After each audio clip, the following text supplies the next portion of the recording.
Today I'm sitting with Dr. Stuart Ballantyne, CEO of the Sea Transport Group and a ship designer. And a Scotsman. Yes. Not an Australian? Nearly. Nearly. I've only been here about 5 decades, but I'm nearly a local. So, were you happy to leave your home country? I was 14 years old. I was number 3 of 6 kids. Number 3 is a good one to be because they can never remember your name. And we lived in a tenement, which is an old-fashioned apartments, sandwiched between the highway and the railway. Wow. And the deal at bedtime, 6 of us kids, we had to jump into a big double bed and grab a piece of blanket and hold on. And I never slept alone till I was married. Wow. Yeah, so there you go. So I was delighted to come to Australia where the sun was shining and, we stayed in a little Nissan hut down in Geelong and the migrant camp. It was great. Wow. And so you left school at a youngish age, 16. Yes. Not as young as some, but younger than most these days. Yes. Did your parents have much influence on you? Well, my parents did have a bit of influence. When we turned 16, each one of us turned 16, my dad would take us into the living room of this little commission house in Corio in Geelong and tell us the facts of life, you see. So, and my older brother was 1 year and 1 month older than me. So when my dad took him into the living room to have a chat to him about the facts of life, I was listening at the door with a glass. Oh, really? Because, sex, hugs, and rock and roll wasn't discussed openly in those days in a Presbyterian household. And when he came out, I said, "What did he tell you?" He said, "I can't tell you." He said, "It's too good. I don't want to spoil it for you." So, and I said, "Oh, please tell me. I'm nearly 15." Anyway, so when I turned 16, the old man came home from work, and he was a carpenter. "Come in here." He said, "Sit down. You need to know the facts of life." I said, yes, okay. Boat labor. He said, I said, "Boat labor, yes. What about girls and sexing and stuff like that, He said, don't you worry about that, it's just vote, remember to vote Labour, now get out of here, you see." So I went out of the living room into the hallway where my older brother was standing there, and he was in fits laughing. He said, "I told you it was too good. I just told you it was too good." So they had that was the influence, but I went off to sea, and I remember my dad's parting words down in Lascelles Wharf in Geelong. He shook my hand, he said, "Well, good luck. If you get in trouble with the police or run out of money, don't ring me." I said, "Okay, thank you." That was. But if I'd asked for a gap year, for instance, he would have knocked a tooth out. These are, the kids these days get it too soft. Now, after 7 years as a ship's officer, yes, you returned to Scotland to study ship design. Yes, and then you came to Australia to work. Yes, in the shipping industry. Why did you choose Queensland as a place to set up a company for yourself? When I came back, I was working for a couple of years in Melbourne with the Australian National Line, but I was looking around to where I'd start my own empire. And I looked to Queensland, and it had a fantastic leader. To my idea, he was a terrific leader with great vision. So I thought, that's the place to be. So I came here in 1976 and put my signpost up in a little office and went on from there. Now, your company's currently 43 years old. Yes. Which is an astounding success, obviously an overnight success. So tell me about the obvious problems that you must have had on that journey. It wasn't 43 years of smooth sailing, I assume. No, it wasn't.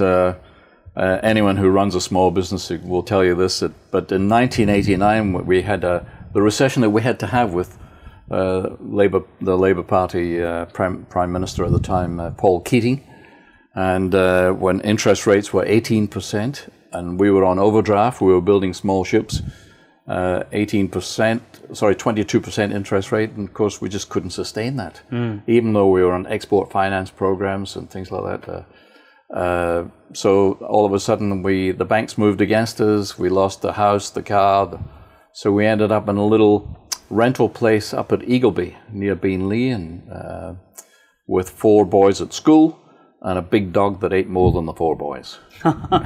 And when you lost everything, surely you learned a lesson and you went and got a job where you could have holiday pay and superannuation and sick leave and start at 9 and finish at 5 and have an hour lunch break and risk very little. No, I actually decided to, that would have been the easy way out. But I decided to go back to what my dream was, my little company, and start again, because I don't mind being beaten by competition, but I really objected to being beaten by a bank. So after you started again, how long did it take you to make up lost ground, to get back to where you were before? Really, that exercise set me back probably 5 years. Wow. And it was unnecessary. The system of receivership and liquidation in Australia, and of course these guys really are effectively bank johnnies, and bank johnnies are only interested in fees and things like that. So the survival rate of receivership and liquidation is probably 3%, whereas the American Chapter 11 system has about 95% success rate. Wow. And all small companies actually stumble. That's fascinating. All small companies, I can tell you, they all stumble. But in America, you're allowed to stumble your way to success. In Australia, we were copying the UK system of receivership and liquidation. And you stumble, you're out. Totally out. Yeah. And so there you go. Now, your company is the largest ship designer in Australia with a large international market. I think you've sold to something like nearly 50 countries around the world. That's correct. But we're the largest independent ship design company. There are bigger ones like BAE, which is part of a British conglomerate, but we're the largest independent ship design company. Okay. So, yep. So how do you develop a market that includes 47 different nations?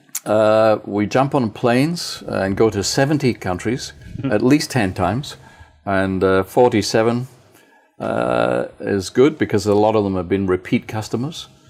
Now, you do a fair bit of writing as a columnist, especially in the marine industry, but also in the Australian Spectator.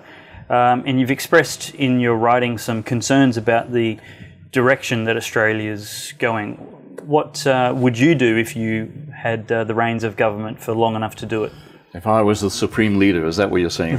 If I was the supreme leader, I'd only do a couple of things, but one of the very first thing I would do is and you only have to look around the country and see that the people who are working the hardest are small business.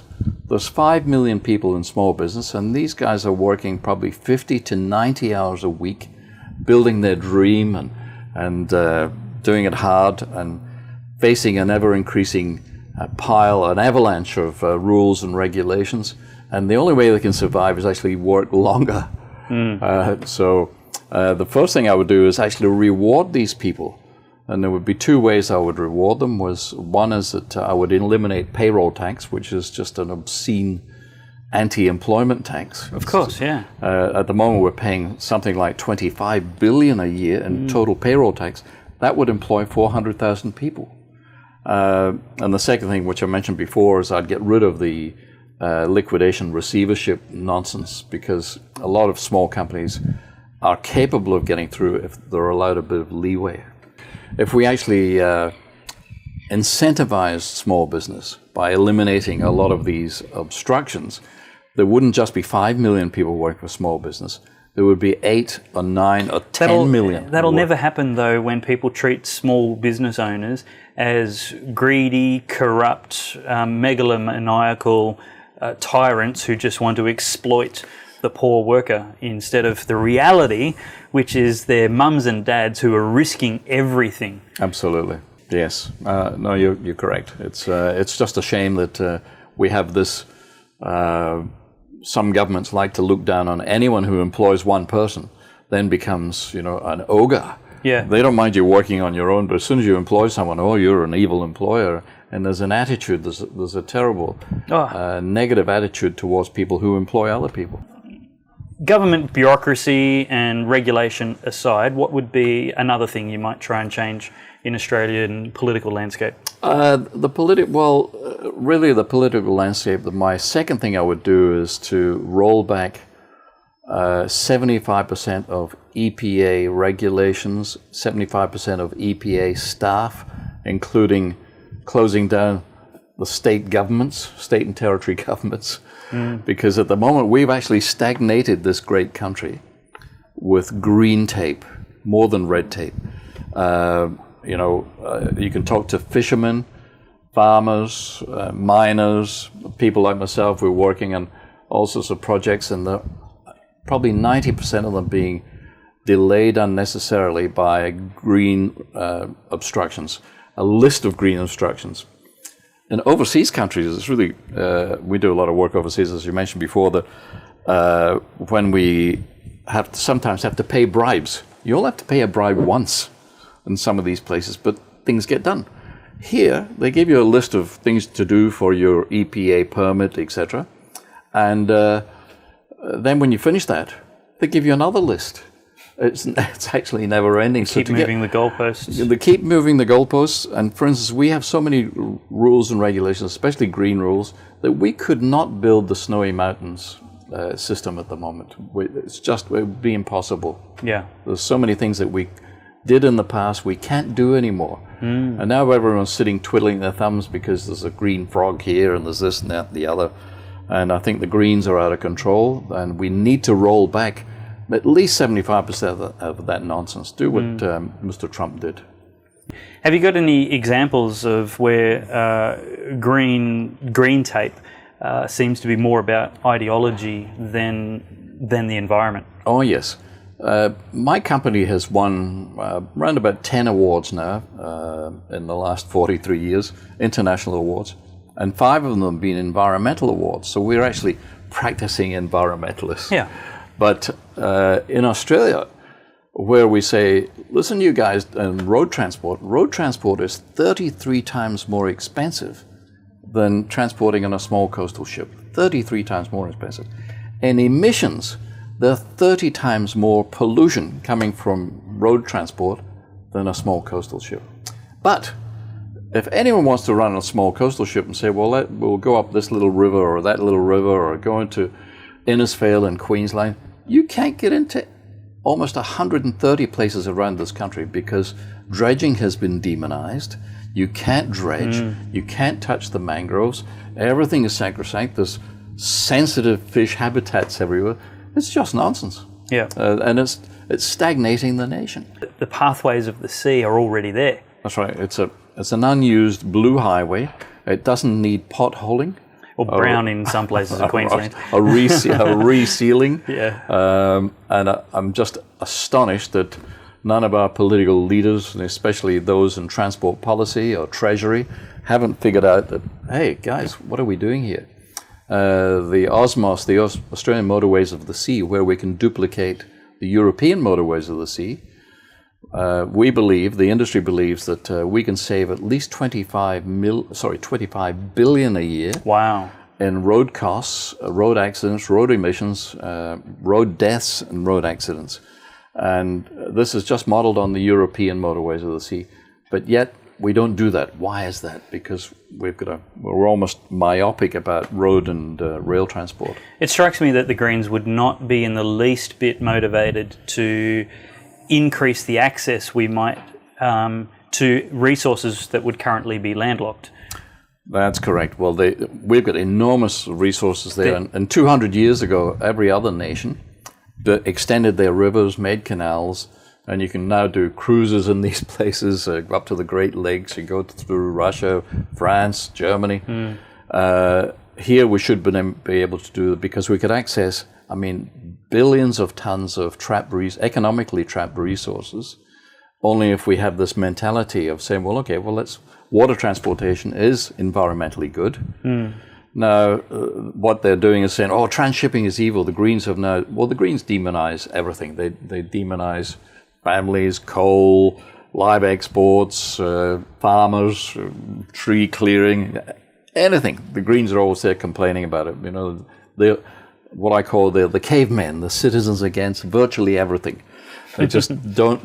Exactly. They're just a bunch of malcontents. Yep. And if any of you are watching, you can please take this to heart. You should, if you've got the urge to vote Green at the next election, You should run your head into a wall until that urge subsides. It's just a real shame because I'll give you an example in the dredging and the transshipping.